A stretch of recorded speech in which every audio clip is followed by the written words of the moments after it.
YouTube saya. Jangan lupa subscribe, like, komen, dan share ya. Perkenalkan, saya Suhaimi, kelas MIPA 1, Prodi Biologi, mahasiswa PPG Prajabatan 2022, gelombang 1 LPTK Universitas Bengkulu. Baiklah, sebelum mulai pelajaran pada kali ini, kita memperhatikan ciri-ciri fisik anggota keluarga kita, mulai dari kakek, nenek, ayah, ibu, kakak, adik, tante, paman, tentunya keluarga terdekat ya. Ciri-ciri fisik yang dapat kita amati adalah misalnya warna rambut, kemudian bentuk rambut, kemudian bentuk alis, warna bola mata, bentuk telinga, bentuk hidung, kemudian warna kulit, kemudian postur tubuh, dan sebagainya. Dari ciri-ciri fisik tersebut ada kesamaan. Di sini timbul pertanyaan, kenapa sih bisa sama?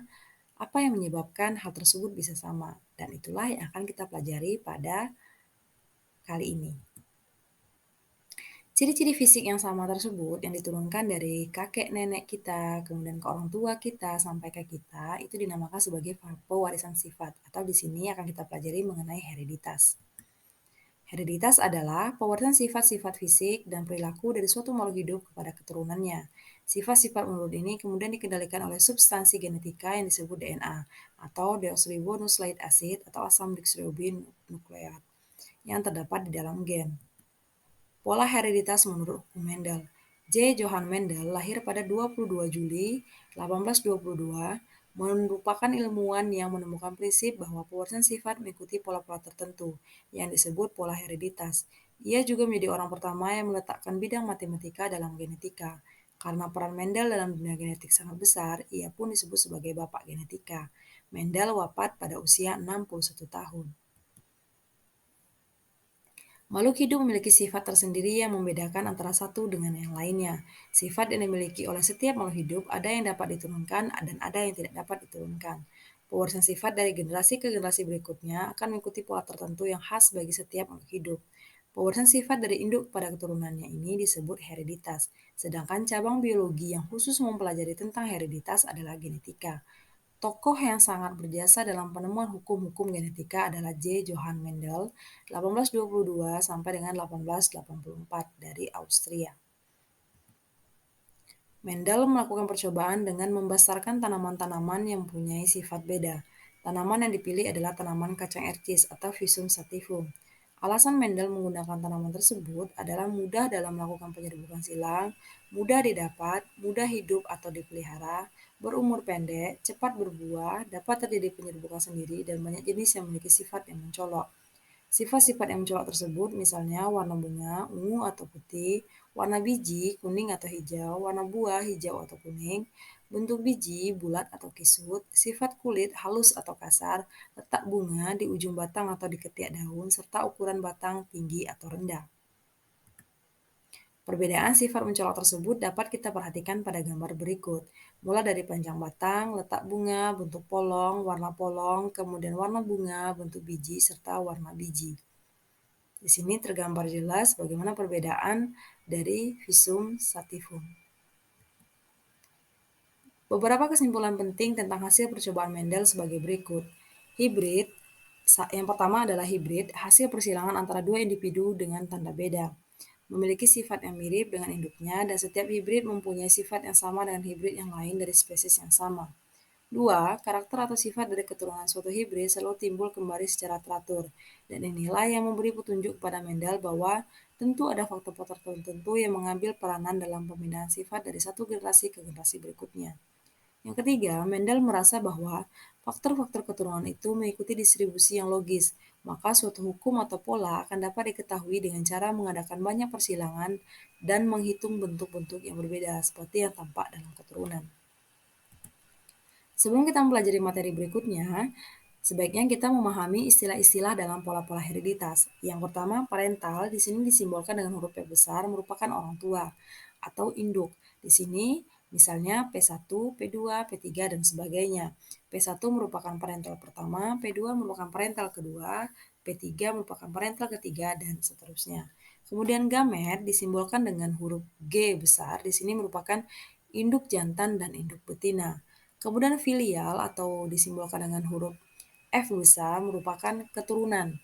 Di sini disimbolkan dengan F1, F2, dan seterusnya. F1 adalah keturunan pertama, F2 merupakan keturunan kedua, dan seterusnya. Kemudian gen. Gen merupakan sifat yang diturunkan dari induknya kepada anak keturunannya. Gen di sini terdapat dua, yaitu gen dominan atau gen yang mengalahkan disimbolkan dengan huruf kapital, kemudian gen resesif atau sifat yang kalah disimbolkan dengan huruf kecil.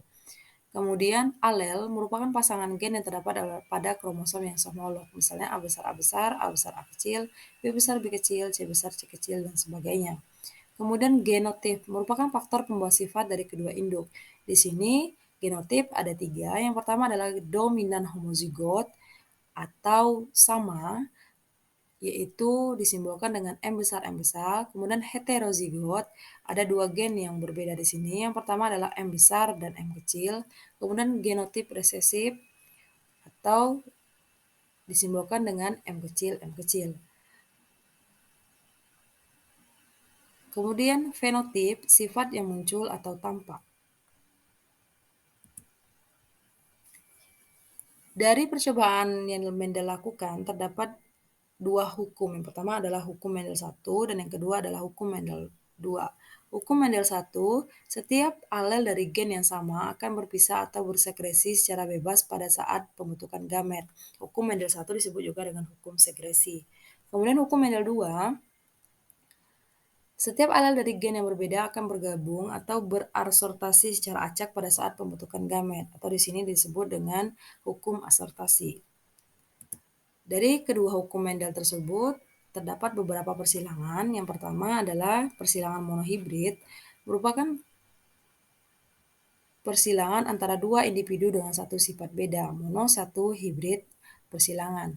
Kemudian pada persilangan monohibrid yang dilakukan oleh Mendel terdapat tes cross dan sifat intermediate. Di sini dapat kita perhatikan contoh dari persilangan monohibrid. Yang pertama adalah persilangan antara bunga ungu dan bunga putih. Di sini parentalnya atau P1, parental induk pertama. Bunga ungu disimbolkan dengan U besar menandakan kalau bunga ungu adalah dominan. Kemudian bunga putih disimbolkan dengan U kecil, berarti bunga putih merupakan resesif. F1 dari persilangan P1 dihasilkanlah bunga U besar U kecil. Karena sifat U kecil kalah atau resesif, maka bunganya berwarna ungu. F1 disilangkan dengan sesamanya, yaitu U besar U kecil disilangkan dengan U besar U kecil atau kedua-duanya ungu dengan membawa sifat carrier, maka dihasilkanlah keturunannya di sini yaitu bunga U besar 1, U besar U kecil 1, kemudian U besar U kecil 1, kemudian U kecil U kecil. Karena sifat U besar dominan, maka perbandingannya dihasilkan adalah 3 bunga berwarna ungu dan 1 bunga berwarna putih. Di sini hukum Mendel 1 adalah 3 berbanding 1. Kemudian contoh kedua adalah pada biji. Di sini ada biji bulat atau disimbolkan dengan B besar B besar. Artinya di sini biji bulat adalah dominan, kemudian disilangkan dengan biji yang keriput. Di sini B kecil yang artinya biji keriput adalah resesif. Gamet dari ketua biji tersebut adalah B besar dan B kecil. Kemudian generasi F1-nya adalah B besar B kecil karena sifat B besar dominan, maka keturunannya adalah berwarna bulat. F1 disilangkan dengan sesamanya, maka B besar B kecil disilangkan dengan B besar B kecil, maka generasi F2-nya dihasilkan 4 gamet, yaitu B besar B kecil, B besar B kecil. Kita lihat sendiri di sini hasil persilangannya, yaitu yang pertama adalah B besar B besar, kemudian B besar B kecil, kemudian B besar B kecil, B kecil B kecil. Karena sifat B besar dominan, maka 3 dihasilkan biji bulat dan 1 biji keriput. Artinya perbandingannya adalah 3 berbanding 1. Kemudian yang kedua adalah persilangan dihibrid. Persilangan dihibrid adalah persilangan dua individu sejenis dengan memperhatikan dua sifat beda. Mendel telah melakukan percobaan dengan menyilangkan kacang ercis galur murni yang mempunyai dua sifat beda, yaitu antara kacang ercis berbiji bulat warna kuning, B besar, K besar, K besar, dengan kacang ercis berbiji keriput berwarna hijau, B kecil, K kecil, K kecil. Dapat kita perhatikan pada gambar berikut. Parentalnya bulat kuning, B besar besar, K besar K besar, artinya dominan. Kemudian kisut hijau, B kecil, artinya resesif. Kemudian dihasilkanlah gamet B besar K besar, B kecil K kecil. Maka filialnya adalah B besar B kecil, K besar K kecil. Dari F1 tadi disilangkan ke sesamanya, maka parental kedua atau P2 adalah B besar B kecil, K besar K kecil, disilangkan dengan B besar B kecil, K besar K kecil, maka dapat diperhatikan pada bagian berikut, dihasilkanlah 16 keturunan. Maka kita lihat di sini, bulat kuning ada 9, bulat hijau ada 3, kemudian kisut kuning ada 3, kemudian kisut hijau ada 1. Maka di sini berlaku hukum Mendel 2 dengan rasio fenotipnya 9 berbanding 3, berbanding 3, dan berbanding 1. Untuk lebih jelasnya, kita coba menyelesaikan contoh soal berikut. Pak Rahmat melakukan penyilangan terhadap buah mangga. Mangga berbuah manis batang tinggi disilangkan dengan mangga berbuah asam batang rendah. Tentukan jumlah kemungkinan mangga berbuah manis batang tinggi dan mangga berbuah manis batang rendah dari 250 batang mangga yang dihasilkan, jika sifat rasa manis dan berbatang tinggi merupakan dominan.